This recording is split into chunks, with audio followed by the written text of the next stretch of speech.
Hello, I'm Emma-Louise Coffey and you're welcome to the Dairy Edge, the Teagasc Dairy podcast. We're bringing you the latest information, insights and opinion to improve dairy farm performance. On this week's episode, Grass 10 advisor Joseph Dunphy joins us to discuss grassland management as growth rates double on farms across the country. And I first asked him to assess the grass availability on farms. So if we look back at the Grass 10 newsletter there for last week, which for those of your listeners who aren't familiar with it, it's available on the Teagasc public website and on the Twitter handle at Teagasc Grass 10. Average farm covers around the country were run around 672 kilos of dry matter per hectare, with a cover per cow of about 195. Growth rates were somewhere in around 66 and demand 57 on farms. Supplement levels, from after the heavy rain there, Emma-Louise, were averaging around 3.5 kilos, along with 14 and a half kilos of grass, and pre-grazing yields of 1,600 kilos of dry matter per hectare. From a dry matter point of view, Emma-Louise, after the heavy rain last Tuesday, Wednesday, the dry matters had dropped to about 14%. However, as we approached the end of the week, the better weather, dry matters had recovered back up to 18%. So look at Emma-Louise, with some of the heavy rain we saw around the country in the previous week, there had been huge variations in terms of growth rates, with farmers on, heavy soils in high rainfall areas really struggling, and growth rates, maybe back as far as 45. Whereas, there's other areas of the country that were probably nearly looking for rain 10 days, 2 weeks ago. And, growth rates are fairly strong on these of, somewhere in around 70 to 75 plus. So, but with the improvement in weather that we've seen, towards late last week, Emma-Louise, and over the weekend, we're expecting to see, a bump in growth rates and in ground conditions in that time. If we were just to pick out a couple of points just from the newsletter, Emma-Louise, in terms of, things were, from that top line, from the pasture base figures, pre-grazing yields, throughout that wet weather were still coming in around 1,600 kilos of dry matter per hectare, Emma-Louise, which is too high. Now, I know weather conditions weren't ideal, for taking any of these paddocks out, but it's just, if we get big growth rates over the weekend, as we're expecting to see when, our next newsletter comes out tomorrow, the 1st of June, we're expecting to see, bigger growth rates, which will, make the problem much worse. So it's important, Emma-Louise, to keep the pre-grazing yields to somewhere in around 1,400 kilos of dry matter per hectare, and cover per cow somewhere around 160 to 180, and to continue to skip paddocks above the 1,500 and make good quality bales, or put them in with the first cut in the pit.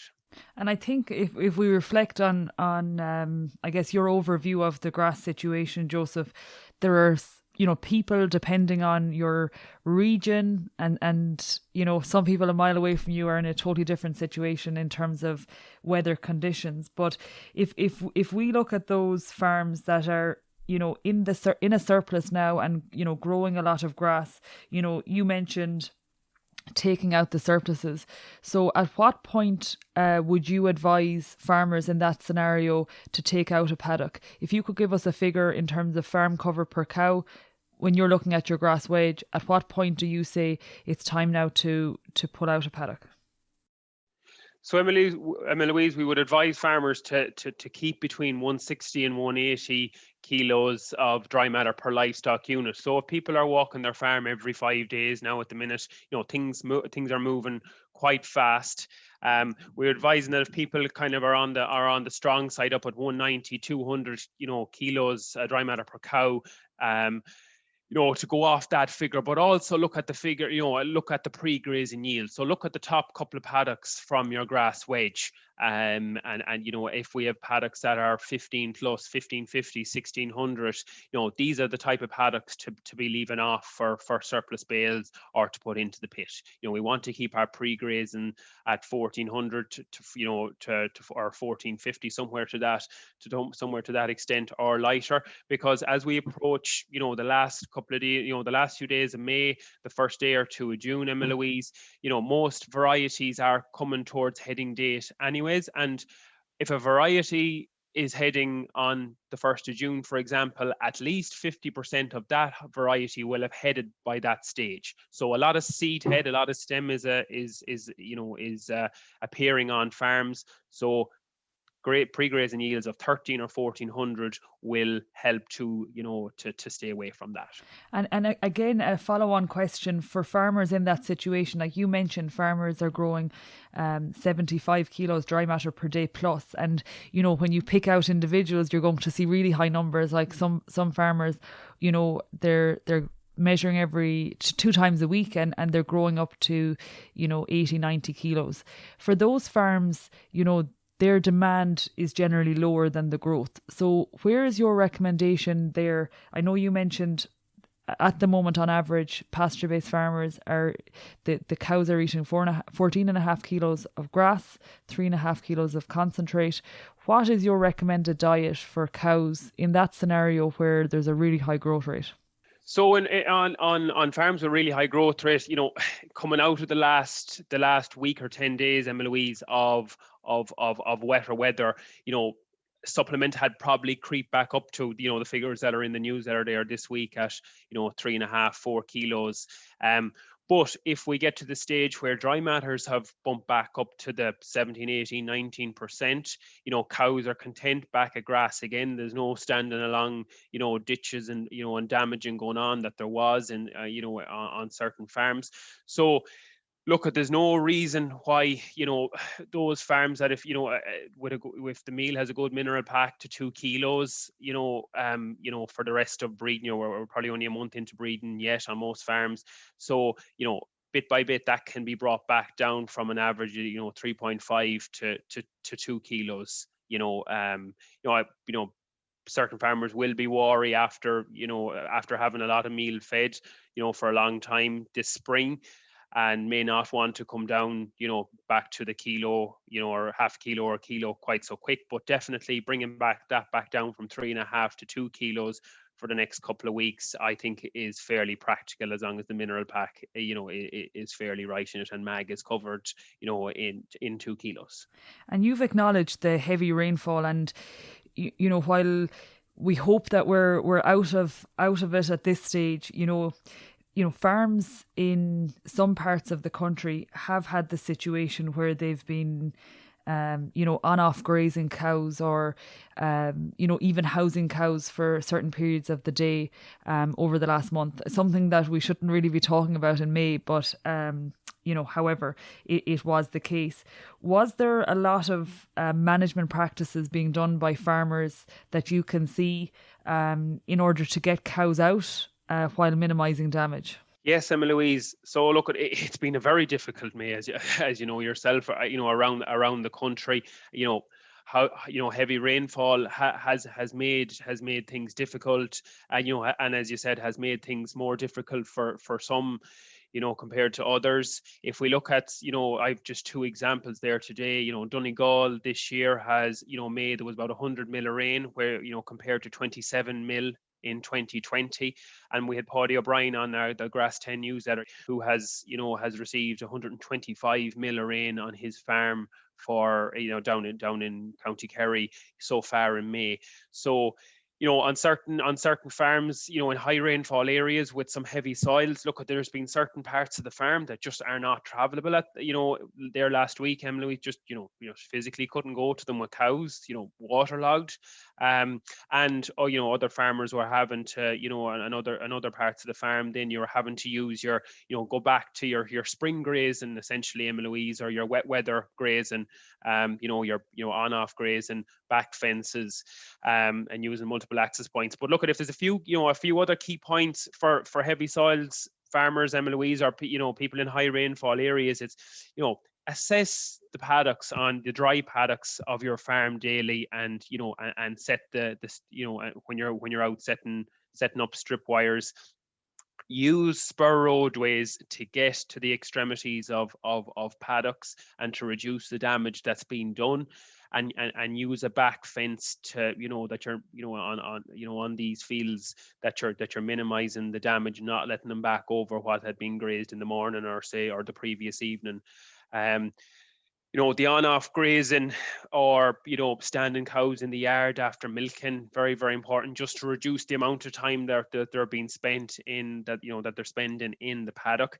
And another thing, Emma-Louise, I think, we can talk a good bit about, the practical side of things within the paddock, but I think it's important that, farmers have to be flexible, but also have a positive mindset. On certain farms with the cold weather, it's been a difficult spring, and this wet weather has just kind of, made it, a little bit more difficult for longer. Normally when we get to May, we're away with it. So look, keeping positive mindset, over the next week, until, hopefully we have, settled warmer weather, and growth rates and ground conditions return to normal. And as you say, people in heavy rainfall areas or on heavier soils, they're no stranger to these practices. It's just, I guess, it's to keep it up for a little while longer. I mean, looking then to fertilizer, and fertilizer, I guess, is a very contentious issue. But I guess this time of year is where we see, a very good response from nitrogen. You also mentioned that, temperatures are on the rise and there is a big kick in growth. So the plant needs nitrogen. From a chemical nitrogen perspective, or, chemical fertilizers in general, Joseph, what can you recommend in terms of rates required and products that we should use in the month of June and July? So, Emma-Louise, our aim should be to apply somewhere around 0.8 to 1 unit of N per day, or essentially 30 units per month. Okay, so I think this at times can be misunderstood, Emma-Louise, as 30 units per rotation, but essentially it's it's 30 units per month. Okay, across per acre per month. So the easiest way to keep on top of this, Emma-Louise, is to, if we're on a 20-day rotation, 18, 20, 21-day rotation at the minute, the easiest thing to do is to just stick to and set your fertilizer spreader for 20 units of N after grazing for that paddock that's on a 20-day rotation. And I suppose, Emma-Louise, just to have to run through one or two quick calculations there in terms of why it is 1 unit a day, throughout the months of June and July. If we look at some of the average crude proteins that are coming in, there's probably a range of 17 to 22% crude protein in summer grass, with say an average of 19%, which tells us there'll be somewhere in around a nitrogen content of about 3.1% in that plant. So if we were to, figure out how much nitrogen that 1,400, kilos of dry matter sward needs per 21 days, what we're going to do there, Emma-Louise, we multiply the 1,400, kilos of dry matter per hectare by 3.1%. So that tells us we need somewhere around 43 kilos of N per hectare for that 21 days. And that also, if we do our calculation, bring it back, that's about 35 units of nitrogen per acre. Okay, so paddocks with good soil fertility at this time of the year, it's important not to forget about the background nitrogen that's available there, and that's nitrogen, at this time of the year that's been, naturally released, both from, previous, fertilizer N applications, plus also dung and urine that have been recycled from cows from previous rotations. So on farms with good soil fertility, we can expect somewhere about 0.5 of a unit per day being released. So if we take that over 21 days, we're seeing somewhere around 11 to 12 units being released from the soil. So that, that 1,400 kilos of dry matter, that crop essentially are grazing, growing that tonnage of grass needs the 35 units. If we're getting 12 units, or from the soil already, we take that away, we need to apply somewhere around 22, 23 units per 21 days or 20 days, whatever our rotation in. So that sticks somewhere to our 1 unit per day rule. And just, Emma-Louise, in terms of, our products, as temperatures heat up, as we've said, look, we're in ideal time, in terms of, nitrogen volatilization. So protected urea or a protected end source is our product of choice as we move through the early part of the summer. So, going with our 20 units of protected in, but also not to forget about sulphur at this time of the year as well. And that, just to remember that figure, that grazing ground requires somewhere around 15 units per acre. And so, and I suppose the best way to put that out is over, say 4 to 5 rounds at, say 5 rounds at 3 or 4 units, or 4 rounds at 3 or 4 units, per round, to get that 15 units in. So drip feed that in over a number of rotations.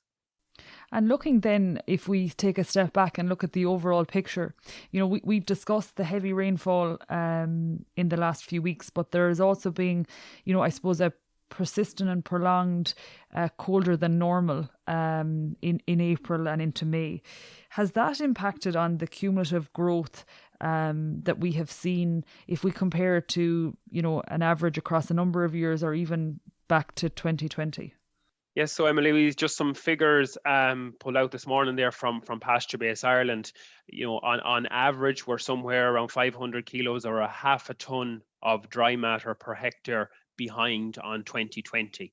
So if we take 2020, for example, we had about 3.8 tons of dry matter grown year to date, whereas in 2021 we've about 3.3 ton grown year to date. So we're about a half a ton behind, or essentially, if we want to bring it back to it's about 8 days grass on farm, in total, essentially, not grown so far in 2020. But Emma-Louise, I suppose it's important not to dwell on that, and it's important to look forward. And in previous years, back in a couple of years ago with the drought, we kind of tend to see that grass growth does tend to balance out on most farms, or recover very, very well. So if we continue to stick to the blueprint, if we continue to stick to grazing to 1400s, 1450s, on an 18 to a 20 day round, make our good quality bales, and take advantage of more than likely good growth rates that we're going to get in June, to leave aside some ground for second cut in mid-July. Most farmers will recover a lot of that half a ton as we move through the year. I think that's a good note to finish on, Joseph. As you say, things are on the up, and we may recoup some of that grass that wasn't grown in the first half of the year. And I think a final thing for farmers is probably a good idea to be getting out twice a week at the moment, because growth rates are turning inside out, and we're probably going to see double the amount of grass grown on farm per week as we have seen in the last number of weeks. Thank you, Joseph. No problem, Emma-Louise. Thanks very much. That's it for this week's episode of the Dairy Edge podcast, and my thanks to Joseph Dunphy for joining me on this week's show. Don't forget to rate, review and subscribe to the podcast. You can listen on Apple and Google Podcasts as well as Spotify, and for more information go to the Teagasc website at teagasc.ie. I'm Emma-Louise Coffey, and join me next time for your Dairy Edge.